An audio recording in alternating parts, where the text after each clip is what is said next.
Shavua Tov. Shavua Tov. Good morning to those that are in Jerusalem. We're about to start Perek Aleph, the first chapter in Perek Tfunos. The Ramchal says the following. He first defines what the process of Gemara learning is. Hamasa umatan ha'iyuni hu ha'esik v'chakira b'mam odeya minadeos levareh ulegalos imhu amiti imlo. Mas and matan uni is a very interesting word. Mas and matan is give and take, and it usually refers to business. Why does it refer to business? Usually, when you're in the marketplace, the mocher always has to tell you all the great points of his product, and the kona, the one who's buying, always has to tell you what's negative. And somehow, through the give and take of the buyer and the seller, they agree on a price. But that's only through a debating process.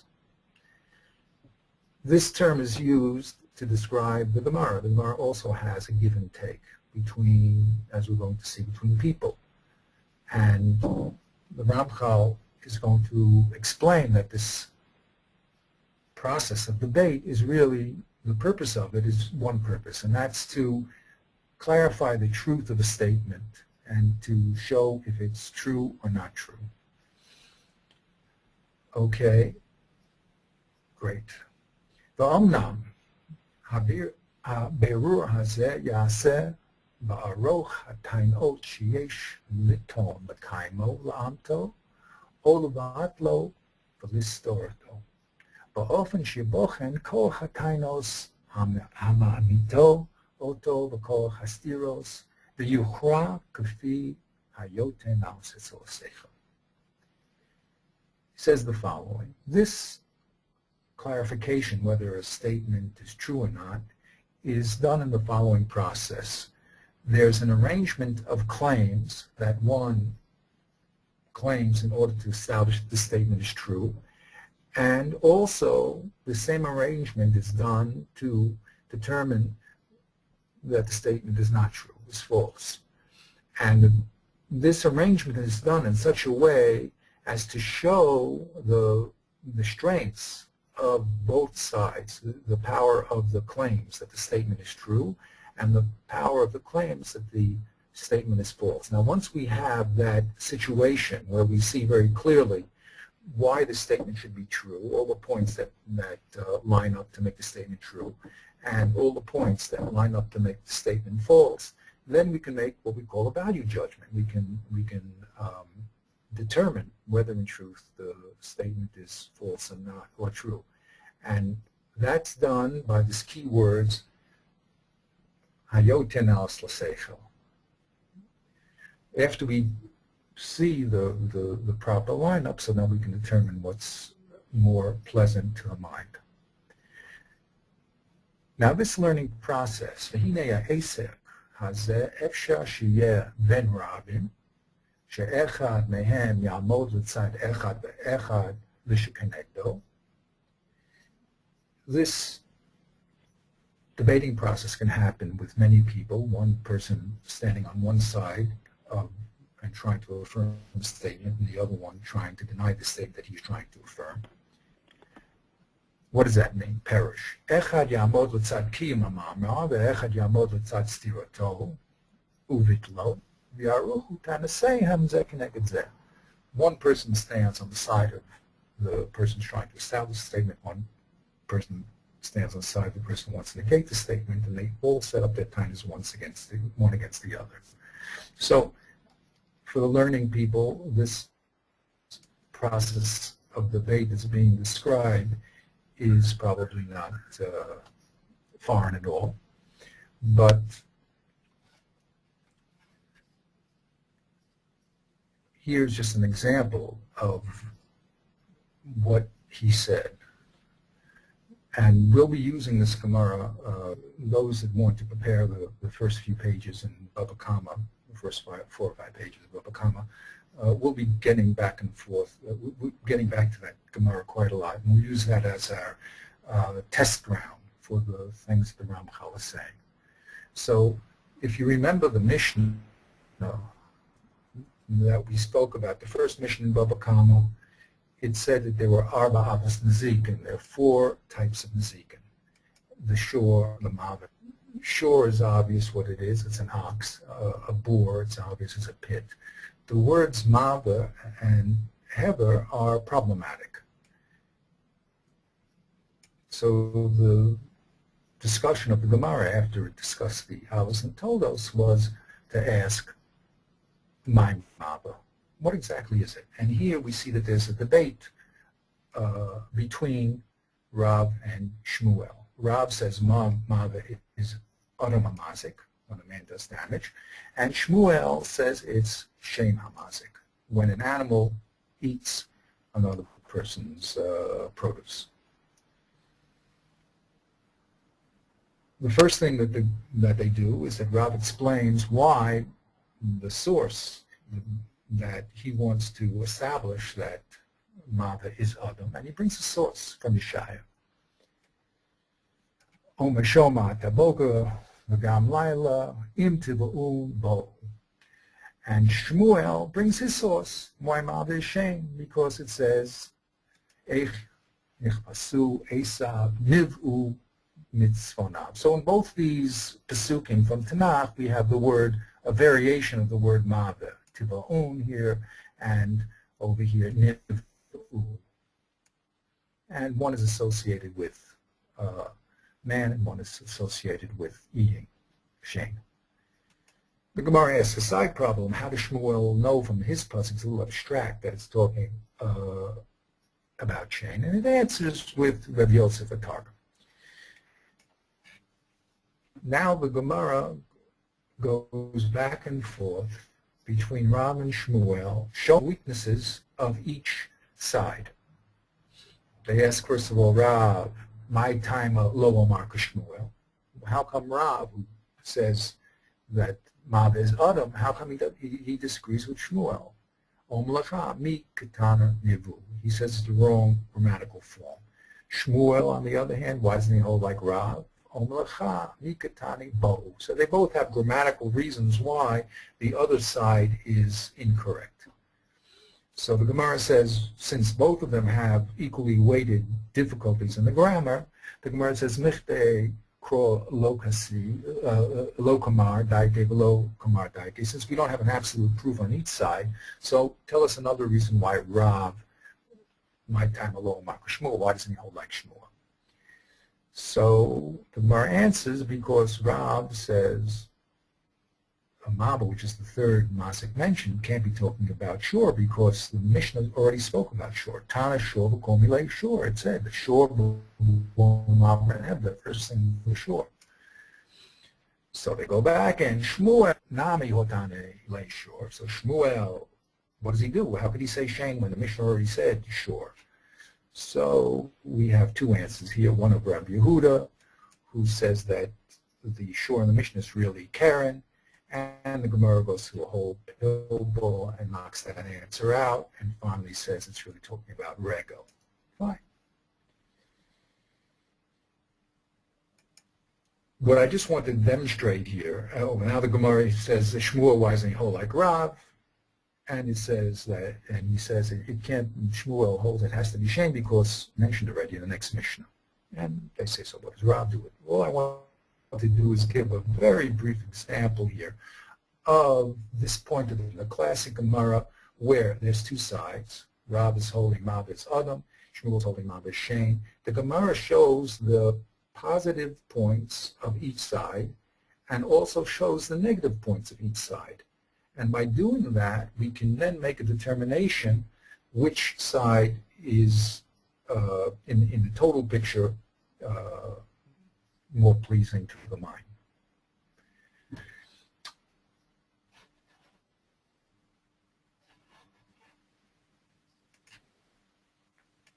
So here's an example of a Rabbim. That's Rav and Shmuel arguing, each one presenting their positive proof side and each one negating the other side and showing you why. Now he says, this debating process can happen. It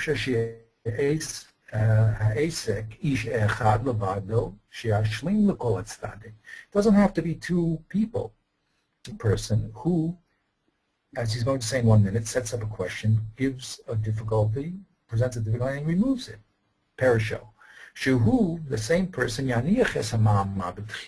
he sets up a statement. And he himself says against his own statement all sorts of problems. And if you'll say this, and if you'll say that.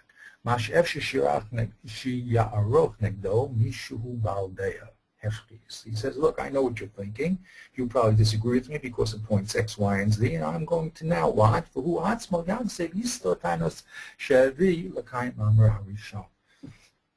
Excuse me. And he himself then removes the difficulties that are l'chora on him. Okay. So you can have two physical people arguing, or one person filling in both sides. And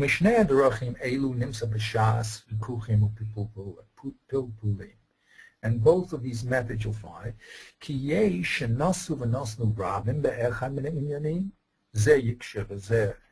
Sometimes you have a debate going on between many people, one person on the side of establishing the statement, the other one,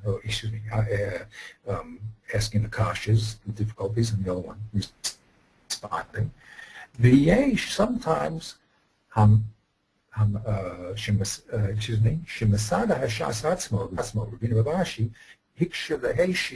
they ask kashas and difficulties,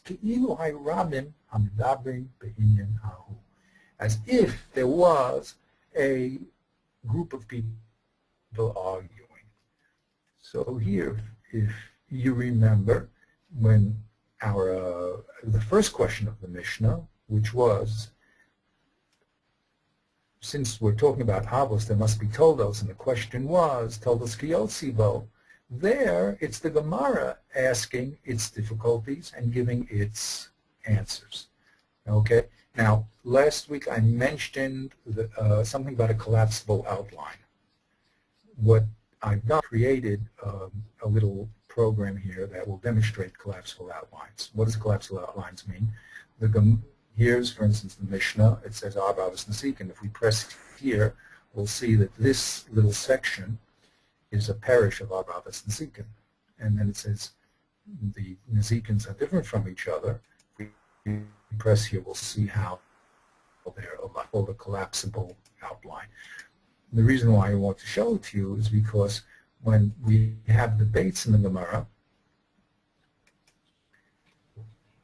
here, for instance, you have one person, and we wanted to know, Rav Papa said a statement that the Toldos in our Mishnah, the derivatives of our Mishnah, have the same law, some of them have the same law as their Avos, and some don't. Okay, so that's what he said. He said, Tolasayim kiyotzi be'en, the question was, Tolasayim kiyotzi be'en, olav kiyotzi be'en. Here's the question. And the answer was, Omer Papa, yesh mehem kiyotzi bo v'kiyotzi bo. That's what Rav Papa said. Okay? Now, what do I want to bring to you? The Gemara then goes through an elaborate discussion to find out, when Rav Papa said that there's certain Tolos like the Av and certain Tolos are not like the Av, which ones are and which ones not. And it goes through Karen, Regel, Bor, Aish, all the 6 Avos. And as it goes Avos, it also brings up all sorts of difficulties, all sorts of kashas on material, and gives all sorts of solutions. So this is the Gemara itself asking kashas and giving solutions. Okay, so that was just the demonstration of the second point of the Ramchal, which is that sometimes the Gemara itself, it looks a rock. It'll ask questions and give answers. The Shioma Hashas Befer. Sometimes the Shas will say clearly, Hu Mosiv La, Hu Mefarech La. The same person who is talking the Shas will give us a heads up and tell us, this person who asked the Kash is actually now, he himself is going to respond. The Maksha himself will answer his difficulty. The Ramchal now makes a very, very important point. All these different ways of debating, whether it's a real two people debating one issue, the Shas acting as two people, or one person just filling in all the sides,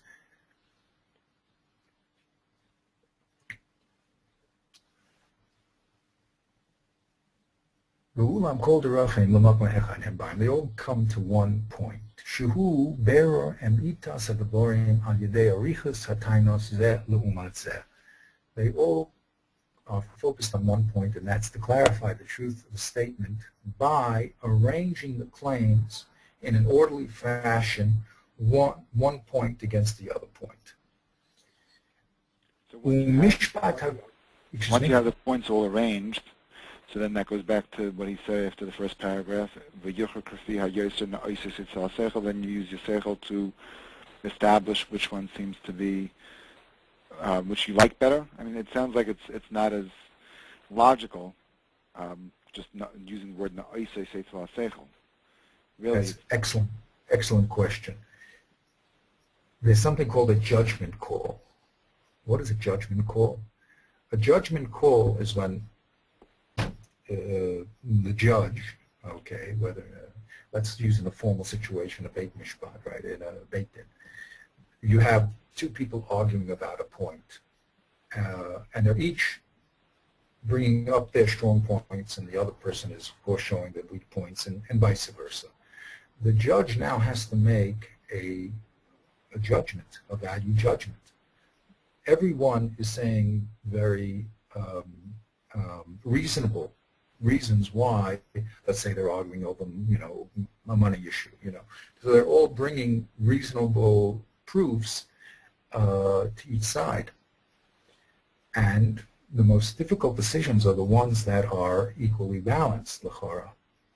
So each person, let's say there's 5 points on each side. So person A will have points 1, 3, and 5 in his favor. The other person will have point 2 and 4 in his favor, for instance.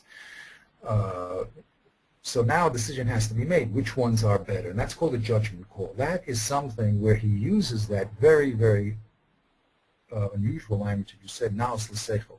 Things have to, in the end, have to sound good. After you know all the facts, you have to make a judgment call. You have to decide which way is better. And that's, you can call it intuition, you can call it a sense of the truth, but in the end, that's what has to be done, because everyone has valid reasons why they're deciding what they're deciding. Practically speaking, the Rishonim have decided for us, because their ability to weigh is a little bit better than our ability to weigh. But you'll know in life also, and this is what one point is very, very important, the method of analysis and debate that goes on in the Gemara is not something that we leave to the Gemara. It's something that we have to inculcate in our own being. So that when we make decisions, we have to make them on the basis of laying out the pluses and minuses on each side of the decision, and then coming to a conclusion. And those conclusions are based on, let's say, a mystical understanding of what sounds better to us. Okay, but you're not going to get a mathematical. In real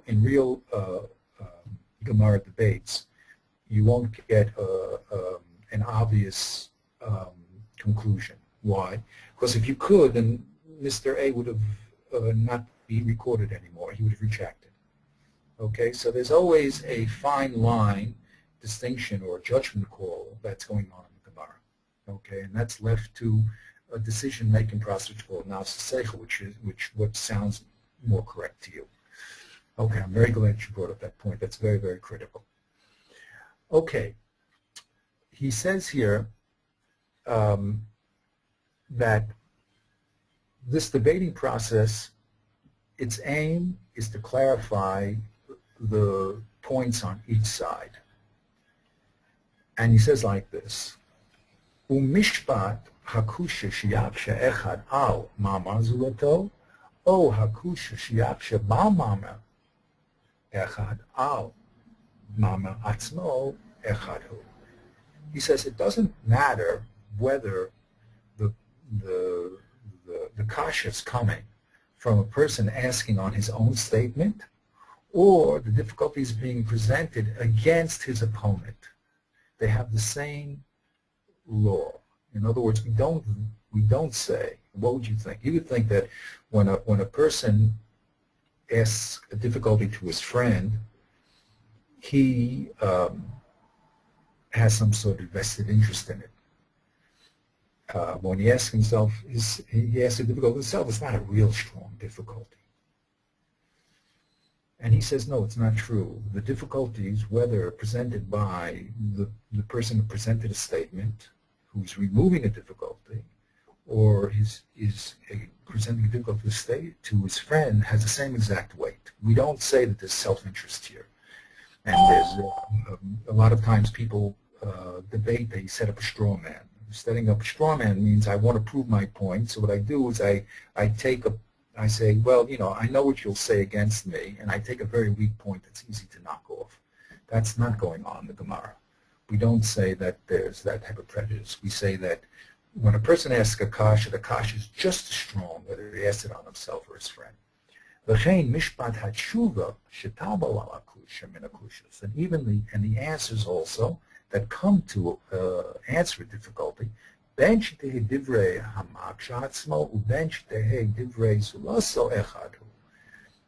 if you're going to give an answer, the answers that are given, it really doesn't matter if the person raised the difficulty and now gives the answer, or he's giving an answer in response to someone else's difficulty. Those answers are also equally weighted. All the other types of debate. Why? And here's the key point.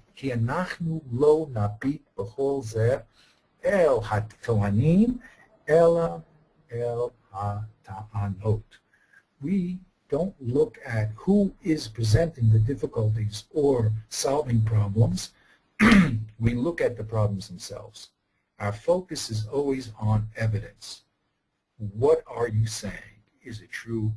Is it not true? Is it a strong difficulty or not? Is it a good answer or a bad answer? It doesn't matter who raises it, because we're dealing here with people who are totally honest and have no vested interest in their positions. They easily could have taken the other position if they felt it was true. So this is a very important point in Gemara, unlike common debate that goes on outside the base Midrash, which has a lot of other self-interest based or found inside it. Okay, so let's just do a quick review of this chapter. This chapter told us, first of all, what the purpose of the debating process is, and that's to clarify the true statements that are brought. I wanted to mention another thing. Rabbi Zimon Oliver Shalom used to say, is it sense or is it nonsense? That was his terminology. Does it make sense or doesn't it make sense? Everything has to be checked out. So any statement that's made, that's debated, it's either sense or nonsense. And the purpose of the Gemara is to clarify every statement that it comes into.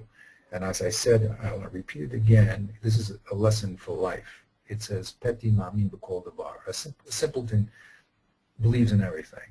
A Torah-type person is a person who doesn't let information in unless he knows it has a proof, unless he knows that it's true. This debating process, he told us, goes on by many people debating a point, one taking one side, one taking the next, or the Shas itself acting as a group, taking both sides, or one person himself filling both sides. And he tells us it doesn't matter which method is used, the goal is always the same, which is truthfully clarifying the truth or falsity of any issue. And it doesn't matter who is solving problems. Everybody's honest, open, and just wants the truth. And we never look at who has raised the difficulty, or who is given the solution, but we judge everything on its own. Okay, that was chapter 1. Now we're going to get into the meat of the debating process. Chelkei Hamaseh-Matan HaRishayim, the principal categories of this debating process, Shemehem Mivnos Hasugios Kulam B'Kol HaTalmud Shivahem.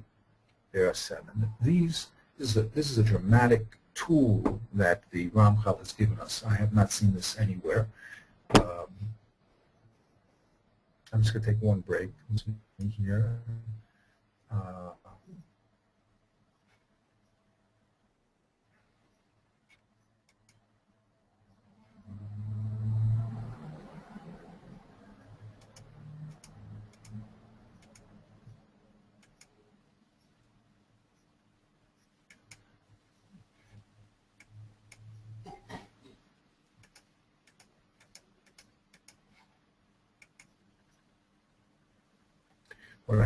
What I try to do is just cut those underlines. It may be bothering people when they hear it. Okay, so the dramatic thing that the Ramchal has done here is defined 7 categories, maintains, covers all the principal parts of debate.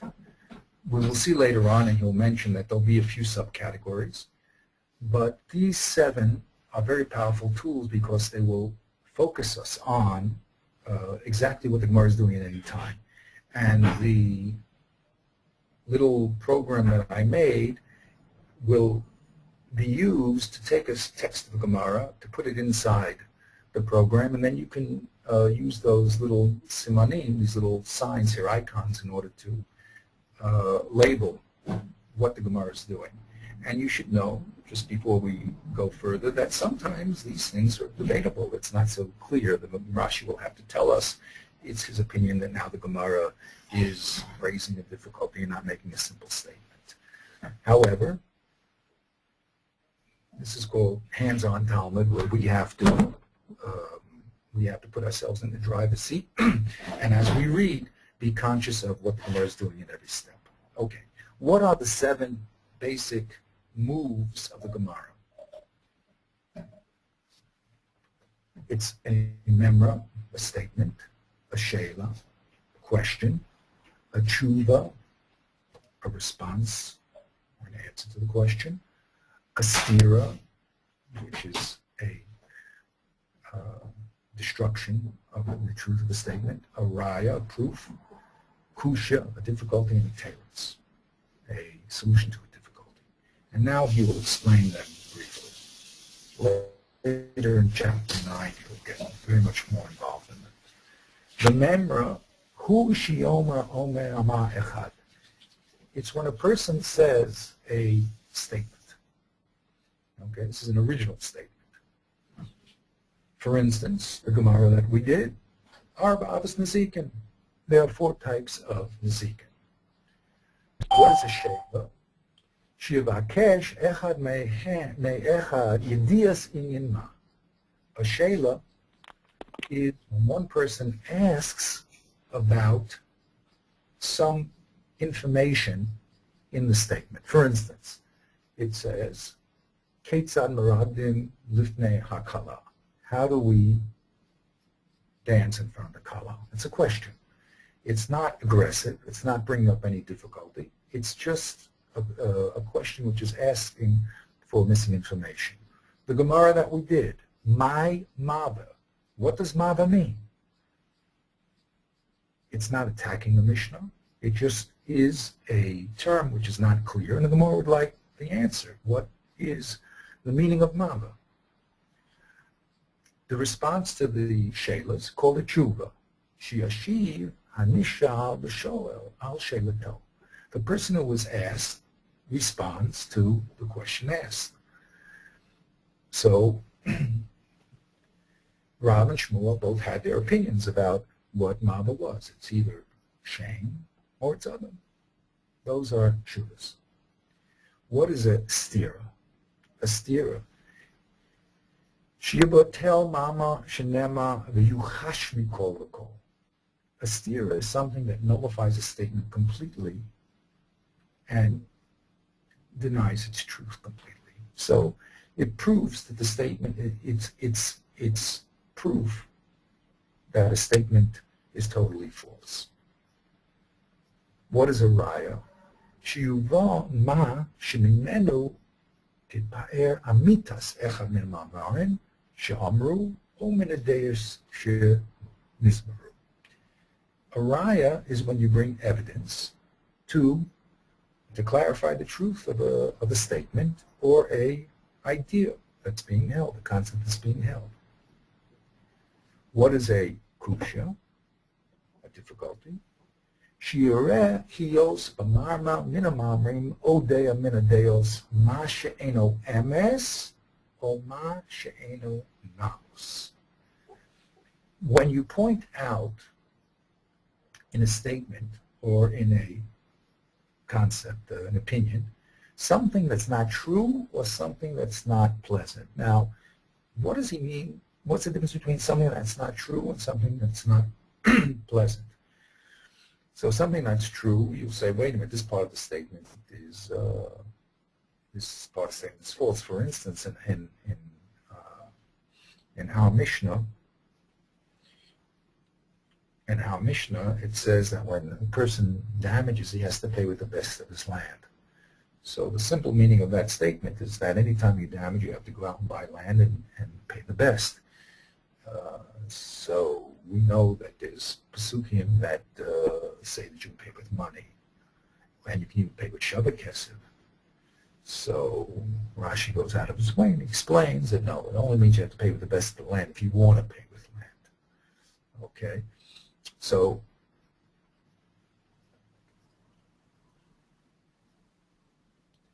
good. So you see that statement, that part of the statement, the Mishnah said quite a lot. That part of the statement seems like it's false. What does it mean that something's not naot?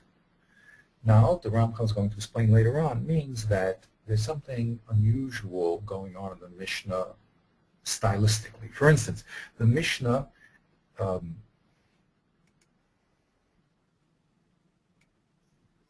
let's get that Mishnah.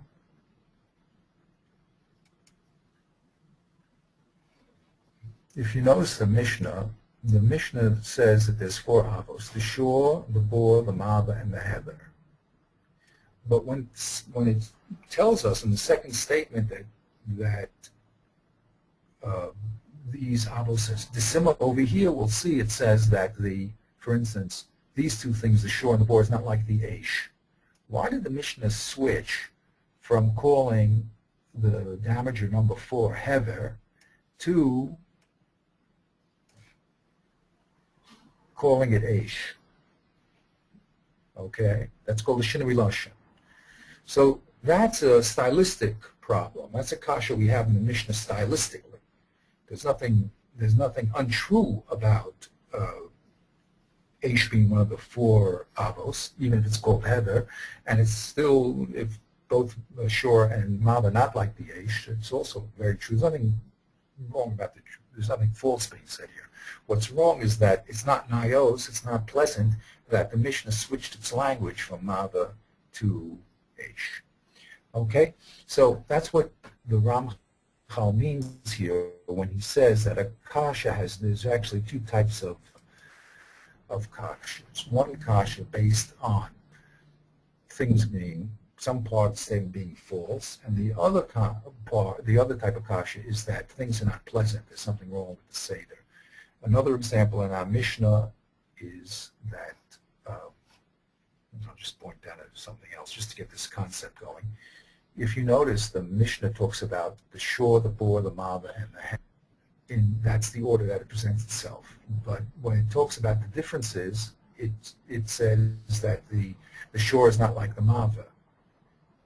It goes point 1, the shor, to point 3. It didn't go in order. It should have said the shor is not like the bor, and the bor is not like the shor. So that's not pleasant. It's not following a consistent order. Okay. Now all these observations are observations that the Rishonim, the Gemara, all the Rishonim will talk about. But the point is that means things are not true. They're just not pleasant. You don't switch an order without any meaning. Okay. So those are all difficulties of the Eino Naos class. Finally, the teretz. Shitus min hamama, asher huksha lav, o min hadeya. The teretz is the removal of the difficulty from the statement or from the opinion being proffered. Okay? So some Rishonim say the reason why hever was used in the beginning instead of the word hever instead of the word eish later on is because the Mishnah wanted to rhyme mava with hever, and hever with minor. So you have shor bor, which rhymes together, and mava and hever rhyme also. That's a teretz that's one Rishonim gives. There are other answers to it. Okay. So why does he need to categorize a stira and a kusha as separate items? The goal of a stira and a kusha are really the same, is to show that something is not true and to contradict it. Okay, very good. Excellent question once again. Excellent question. A stira is something that denies the total truth of the statement. Its aim, let's put it this way, 4 and 5 talk about evidence. That's why I put little ones I made as little pieces of paper, red and green. Really, stira and raya means, do you have evidence that says this thing is true? A difficulty has nothing to do, it doesn't destroy the whole statement. It says that part of the statement seems apparently to be false. However, it's not going to destroy totally the truth of the statement because we're going to get a solution to our problems. Okay? Which is a teretz. A stira says that I will show you that this statement is absolutely false in its entirety, and that's what he says. Shivat al-mamar bikol v'kol, completely. It's a total statement. Akasha points up that this part doesn't seem to be true, and then we're going to have to explain to you why it is true. Or in the examples I gave of why did the Gemara switch from saying hever to eish? Okay, hever to eish is there's nothing wrong with the statement. The statement is true in its entirety. It's just that it's not pleasant that it switched. Okay, why does it say that you have to pay with meita b'haaretz when that's not true? That's only one of the options.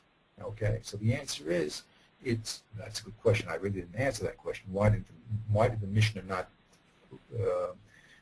pick out only meita b'haaretz and not 3? I didn't answer that question. But what I'm saying to you is like this: a stira brings evidence that the whole statement is false. Akasha says that part of it seems to be false, but it allows you to explain yourself. The stira does not allow you to explain yourself. The stira says that this statement is absolutely false. I will bring evidence that the statement is false. Akasha allows you to explain yourself. Okay, and Haraya, of course, that we have no problem. That has nothing to do with Akasha B'chal. Your question was between the stira and Akasha, correct? Right. Okay, very good. So as I said, Akasha is evidence that the whole statement is false, and Akasha brings an apparent. He uses the word, you see the first word here? It apparently is false. Why apparently? Because we're going to have to answer your difficulty by making some sort of distinction between the difficulty you raised and what the statement is being said. Okay? That's clear? Yes. Very good. Now, he says like this in the Ramchal. Hine kol echad min hachalakim ha'elu yischalek od b'chalakim acherim yisbaru lifneinu b'siyat d'shmaya. In chapter 9, he's going to take these 7 and he's going to break them into more parts. That's why that I make from the program, I'll distribute that if people want it. It's we're going to have to really learn how to use it, but it doesn't matter. It's something that I would like you to try to play with anyway. You could try on this board to determine yourself what things are and just use the major ones, not the minor ones. But you see that I filled in all the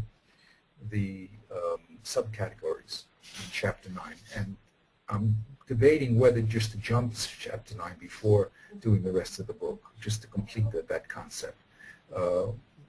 Next time we read what I decide. But here are all the subdivisions of, there's not so many of them. It maybe looks alike, a lot, but it's not. For instance, the member, you have a shmua, which is an parish in explanation, a diuk, which is an inference, and haggadah means that a person talking. It's like the Gemara will say, well, this is what he would have said. Okay. The Sheila has 2 types of Sheila. There's the simple Sheila, which has its answer, but there's an Ibaya. An Ibaya represents Sheila with 2 sides. Do we say that the Torah is a kiyotzi vehem or lav kiyotzi vehem? It's a 2-sided question. The Kasha, you have the Pircha, which he holds is stylistically, which I just do some examples. The Rumiyah, where you have contradiction between 2 statements, and the Tiyufta, which he is mysteriously left out of the book. We saw original manuscripts, and it's mysteriously missing from the book. He just doesn't explain it there in Chapter 9. Okay, and finally we have the Raya. We have the Hochacha, which is a direct proof, and a Siyat that just means that we have someone who says the same thing you say, but it's not a direct proof. Then the stira has a real stira, and a dechia means that we show that what you're saying is not absolutely mukhrach. Okay, that's just a very quick overview. You can read Chapter 9, and as I said, maybe next week we'll do Chapter 9 because it's a very important block of information to have, because when you read the Gemara, you can say to yourself, what is the Gemara doing at any point? And you now know that it has to be doing one of these 7. It's a very, very powerful tool.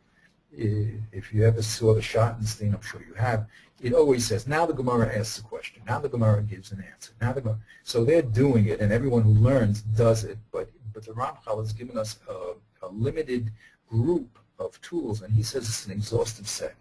That means no matter what Gemara you do, you'll be able to tag it with one of these 7 functions. So it's very, very powerful. Okay, let's go back to our text. So he tells us that he's going to explain the divisions of these 7 later on. כי הנה כל המשא ומתן הזה נוסד על יסודות ראשוניים נמצאים בטבע שכלנו, אשר על פיהם יתנהג להבין למה אשר יאמר ולקבל דעה מן הדעות או להכחישם. Another very powerful statement he says. When it comes to all these 7 functions, they're all based on basic foundations of thought that are already by teva in your mind. And these basic concepts that are already built in your mind are the way that you accept and reject ideas. On these principles which he's going to mention, all the difficulties and the terutzim, the proofs and the steers, v'chein kol sha'achalakim tivchanim, they're all one of these aspects. Derech mashal. I was going to give some examples. Now, everything that the Ramchal says is very simple, yet very powerful. He says that all you have to do is come to the Gemara with your mind, and your mind is already set up to understand the difficulties, the proofs, the answers, the questions. It's not Iloba Shemayim. HaKadosh Baruch Hu is giving you a mind to understand them, because they're all based on very, very simple principles. Shiyomru, it says in Brachos, HaKoreh, the Eved in L'chatchila lo. Let's read that. Let's see that text inside. Okay. I'm not going to go through the whole pilpul, but the Gemara says very simple. It says, HaKoreh et Ashma, v'lo hishmiya le'ozno yotze. A person who reached here, the words coming out of his mouth, he's still yotze. Rabbi Yossi says he's not yotze.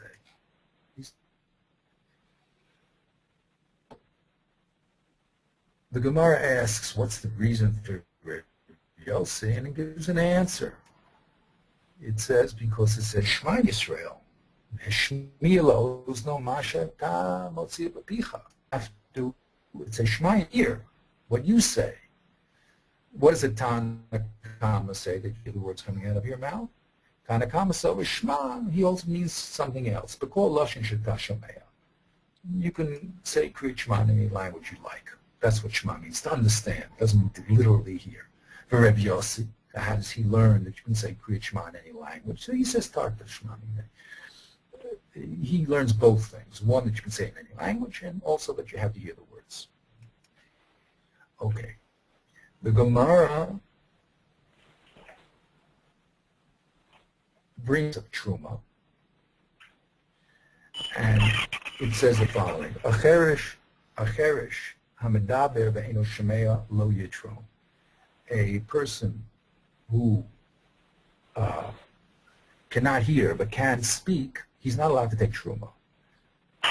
The in Torem, Truma so Truma. And if he does take Truma, however, this person who is deaf, his Truma is Truma. The Gemara asks, who's the Tana of this Mishnah? Who is the Tana of this Mishnah that says that the deaf person, l'chatchila, can't take it, but b'diavad it is? So the Gemara says it's Rabbi Yossi. How does it know it's Rabbi Yossi? The Tana. Hakor et hashma v'lo hashmi la'ozno yetze. That's the very Rabbi Yehuda. But Rabbi Yossi says lo yetze. He says you're not yetze. Adkan lo kor Rabbi Yossi. Why does he say in Kriyat Shema that you're not yotze? That's only in Kriyat Shema, which is the Raisa. Aval Truma Mishum Brachahu. The reason why a person's not yotzi getting trumas when he hears it is because he can't hear the blessing, the bracha, and the bracha is only with the rabbanon. Well, the bracha tali milta. So therefore, you could be yotzi in taking truma to that person, because really there's nothing wrong that he's doing. He just. The Gemara says, "Umayda Reb Yossi he, Dilma Reb Yehuda he."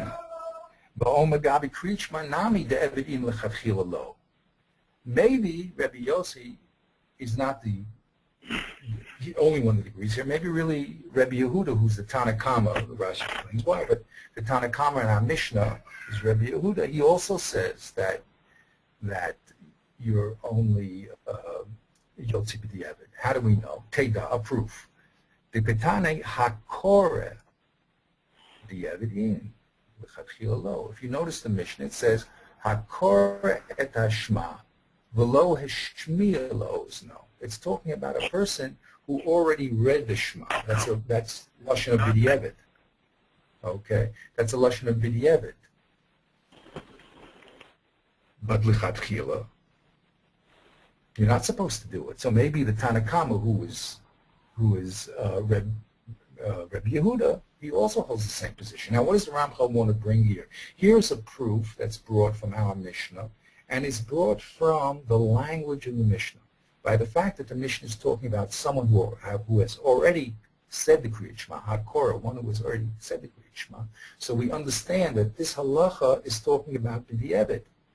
So that's something that your mind understands even without education. Now remember, last week I spoke about the word-thought formula. I said that when a person has an idea, he has to clothe it in words in such a way that the hearer will be able to reconstruct his idea. The Kodesh Baruch Hu does the same thing. He clothes his concepts of what he wants us to do in the Torah in such a way that we'll be able to reconstruct it. The Mishnayos are built the same way. Torah Sheba'al Peh. It's clothed in words which the reader is supposed to be able to reconstruct. So when the Mishnah talks about HaKorah et HaShema and uses Lashon B'di'evet, it understands that the person hearing that will be saying that this din is talking about when the action was actually done. Okay? And that's his point, that language, when you hear language, it has a mashmut. You don't have to be educated. It means what it says, and it says what it means. When the Torah says Hashem put his hand in Mitzrayim, our first look is Hashem has a hand. So then the Rambam says it's obvious that Hashem doesn't have, it's not corporal, and a goof, he pushes away. But you always start with the pashtus of Lashon, gives you a concept. And then if it's not what it says, if it doesn't mean what it says, then the burden of proof is on you to push it out of the pashtus. It says an eye for an eye, tooth for a tooth, ayin tachas ayin. That literally means when you damage someone's eye, your eye has to be taken out. The Gemara goes for a few pages to show that that's not true. But the burden of proof is on the Gemara, because we always say, we start. That's a very important thing. Our first position is, it says what it means. That's what it is. Now, if you want to push it out of the pashtus, then you have to explain to me why. But the communication is based on the principle that people are speaking clearly and they say what they mean. Doesn't mean that's where it's going to end up. We can force you to say what it doesn't say what it's not saying what you think it means. But then the burden of proof is on the person who's trying to change what the pashtus is. But this was all to explain that you have to use your mind. A lot of people park their mind outside their lot. There's certain people who park their mind outside the Beis Midrash and they just memorize. And the Ramchal is telling us, take your mind in the Beis Midrash and present what is being said in its pashtus, and you can understand by doing that every difficulty and every resolution and every kasha and every proof and every disproof. Bring your mind to the Beis Midrash. Now you may need a little help because certain things are a little said in a brief way, but he's saying that once you understand that these principles of the Gemara are built in already in the thinking process, in the communication process, then you'll be able to clearly understand all the give and take in the Gemara. Okay? So here it said in the Gemara, HaKorah in the Mishnah, and the deal was, wait a minute, since the Mishnah is giving a law predicated on, predicated on the fact that someone has already read, so we know that that law would not be l'chatchila. The opposite is true when the Gemara says, HaKol Shoftim. Let's look at that text.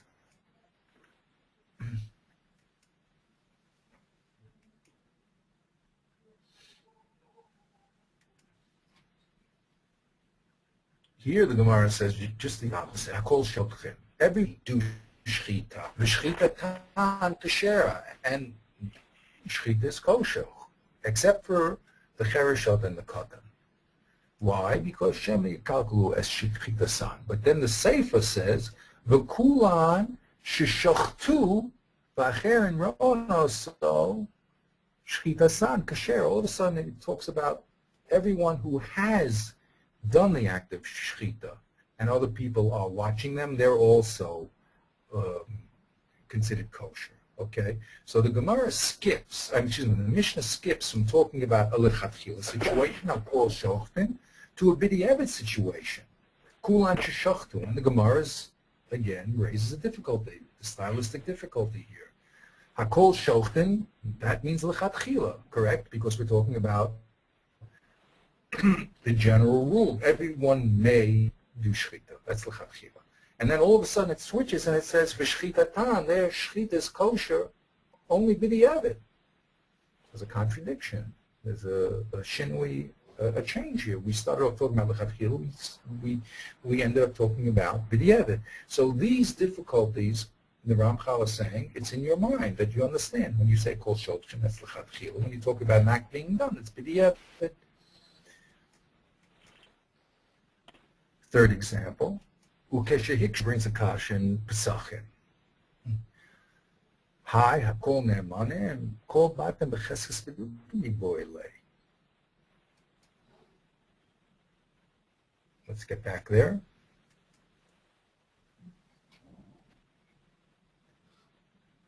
There, we had a problem that we want to know if you rent a house on the 14th, can you presume that the Baal Habayis in the morning, can you presume that the Baal Habayis did the Bedika the night before, or do you have to now recheck your house?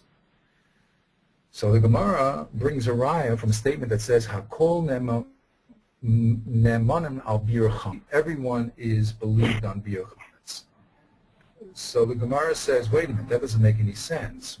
We need a proof that the houses are checked, not that the people in the house, that the people who check are Neman. We know that the Baal Habayis is Neman, but we don't know if the house that we're going into, we can say is in a cheskes of being checked. So there, the language again of Hakol Ne'emanim, which is talking about a person, has nothing to do with the status of a house that you're going into. Because the person, by the way, is not around. We can't ask him. So we just have to say, is this house considered checked or not? So again, by talking about, trying to bring a proof from a statement which talks about people to a status of a house is an improper proof, and that's something we can understand also from the power of the pashtus, of the simplicity of the language.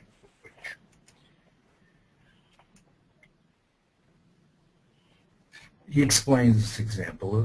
No sarasalma sheteva b'lashon shel hakol ne'emanim. The teva of language, when it says every mar hiyos hadinahu hamuskar sham tolui biyos kol ne'emanim al habedika. It means all people are believed on the bedika. Ulefi ma sherotz elamid shas. But what the proof we need is not about the people.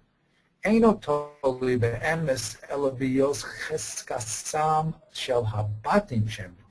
to be talking about, is the house in the cheskas abim? The Baal Habayis is not around. We wanted to check or not who is believed for being checked. There,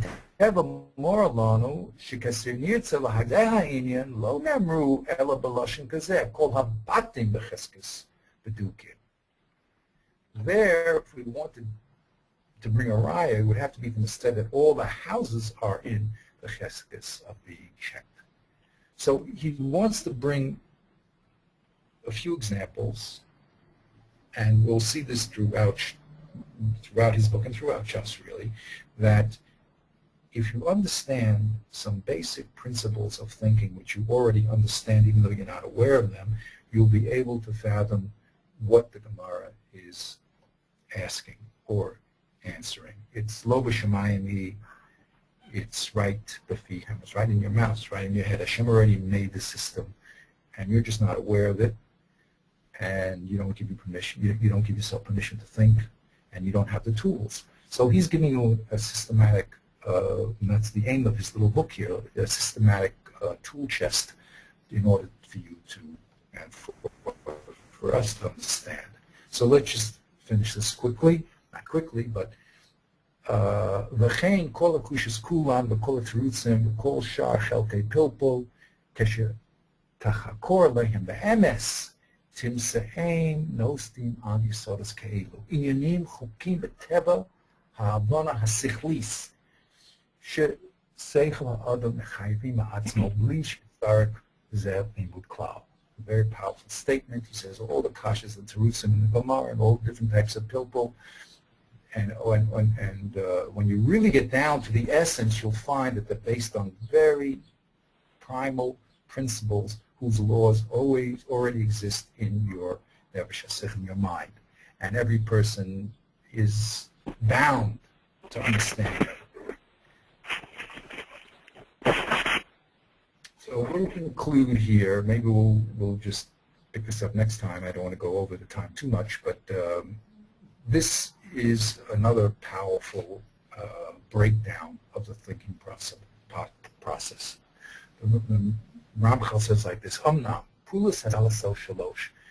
When the mind tries to understand things, it has to do three activities.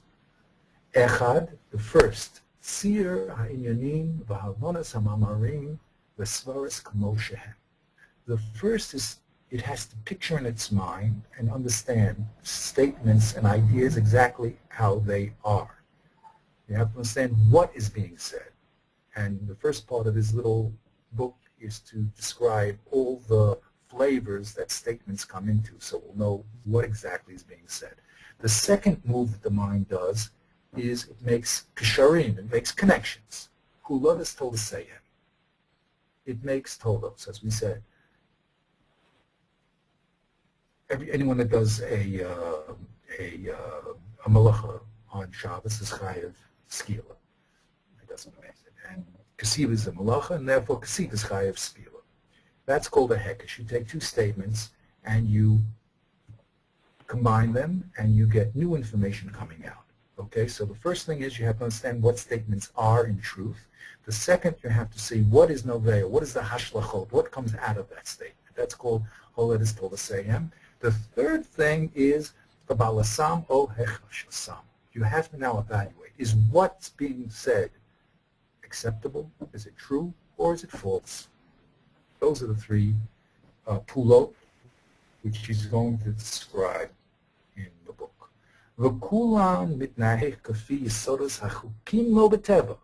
These three processes of understanding statements and producing what we call syllogism verification and proving things, they all go according to natural rules. Just as we mentioned and as we will see further on, Be'ezus Hashem. Now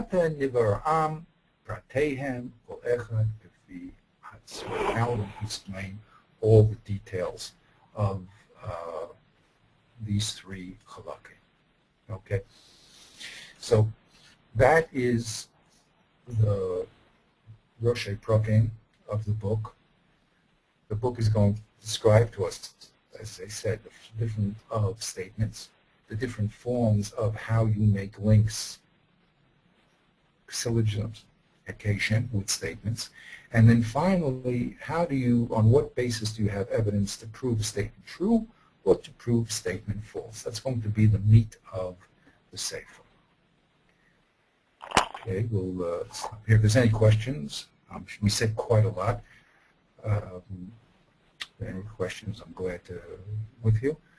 If not, then we'll pick it up next week. All right. Great. All right. Thank you very much, Rakaim.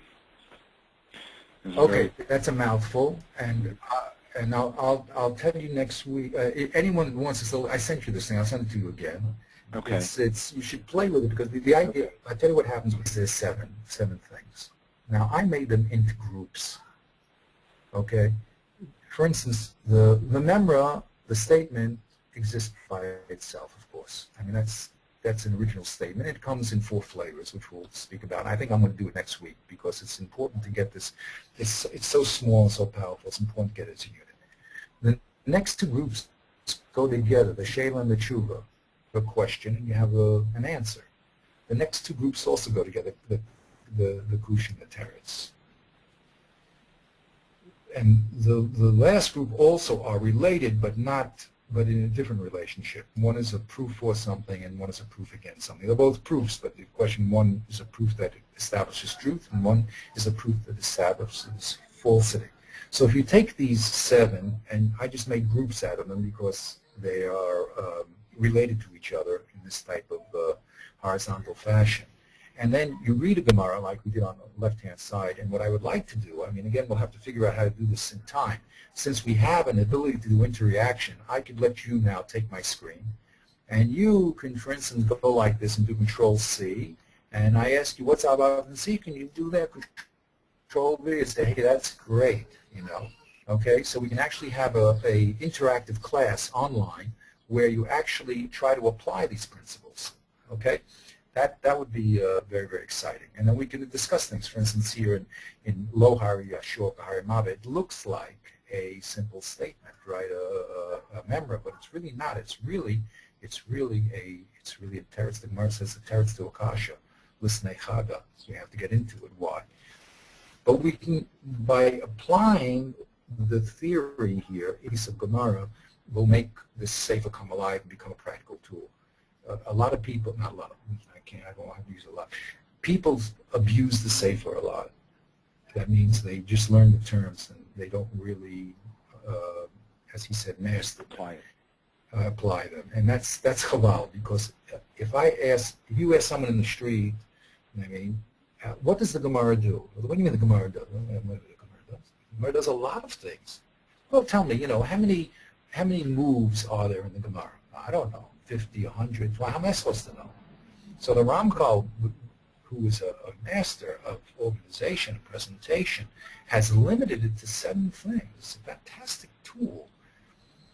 My Chaver, Rafael Sadin, is learning, he's a Tam Chacham Adir, but now it's time he wants to learn Kabbalah. So he tried to learn the Rashash. He said it was impossible. And he's really a Gaon. He's not a fool. He happens to be like one of these guys with the big IQ. But he started learning Ramchal. He said the Ramchal clears the way, and everybody understands it. The Ramchal has a tremendous, he was the Rebbe, his Rebbe was the Pachad Yitzhak, who was an encyclopedist. And he has this great ability to take information and to sift it into a few categories which are very all-inclusive. And that's extremely powerful, and it adds a tremendous amount of clarity in any subject you investigate. And we spoke to Berdi Olashon, the pastor of Rosh Hashiva of Hebron. He was amazed that the Ramchal, who's known for Mitzil Shasharim and for Kabbalah, he wrote a book on how to learn Gemara. He's like, he couldn't believe it. I mean, in the way he saw it. But the point is, we have a great opportunity here from really one of the Gedolei, or not the Gedolei in the past. As we said, the Groa said, Mitzil Shasharim couldn't find in the first 3 chapters 1 extra word. I mean, so you're talking about a master of information, but a person who can conceive of the major points of things. So what's left for us to do is to apply what he says. And I made these little symbols so we could easily take a Gemara on the left and start enjoying it, playing with it, and saying, okay, now what is the Gemara doing here in any one of these moves? Okay, so I'll send this out to you. Anyone that wants it also, I'll send it to them, and you could try it yourself, and maybe we could arrange some time where you could get together and we could work together on this and start discussing it. But I think what I'm going to do next week, I'm almost positive, is I'm going to do Chapter 9, so that we have a clear idea of this unit, and we'll be able to actually get hands-on applying the book. Right, Okay. Once we do Parak test, then afterwards we could spend a little bit of time with a Gemara like this and actually go through it. 100%. Yeah, I think the idea, I think the idea of making it real, so to speak, by going over, trying it to a regular Gemara is a wonderful suggestion. Okay. The only question is time. So maybe next week, we should, let's say the format should be like this. Next week, I'd like to do Chapter 9 with you. Then we'll have the full concept. It's all there. The full concept of the functional aspects of the Gemara. Then we'll decide either the week after or maybe sometime during the week. It's whatever you decide. Then we'll take this Gemara and we'll sit together and I'll say to you, okay, Avi, this first statement here, what is it? And then you'll be able to pick one and we'll discuss it together. And I'll give you control of the machine. I'll say, go ahead, try it. Let's talk about it. And by the way, as I said, don't think that you don't have debates about this sometimes. Rashi will sometimes pop up. He says, you think that the Gemara is asking, is just saying something mechusa, a shmua, stam statement? No, it's a kashi here. So it's a very important tool, a very exciting tool, and if we, with this unbelievable communication tool, we'll be able to actually, can you believe it? We are talking to each other and we'll be able to be working with each other in a class situation, and how many thousands of miles away are we?